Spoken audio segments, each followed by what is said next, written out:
அனைவருக்கும் வணக்கம்.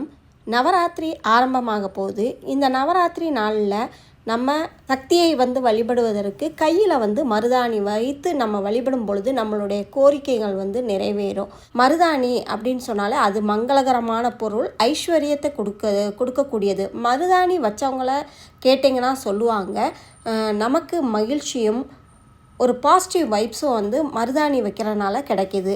ஊரில் இருந்து அம்மா மருதாணி இலை வாங்கி கொடுத்து விட்ருந்தாங்க. நல்லா சிவப்பாக ஆகணும்னா மருதாணி இலையோட நீங்கள் எலுமிச்சம்பழ சாறு கொஞ்சோண்டு ஊற்றிக்கோங்க. சீனி கொஞ்சோண்டு போட்டுக்கிட்டு புளி கொஞ்சோண்டு பாக்கு வச்சு அரைச்சி கையில் நீங்கள் வச்சு மறுநாள் எடுக்கும் பொழுது உங்களுடைய கை அவ்வளவு சிவப்பாக இருக்கிறத பார்க்க முடியும்.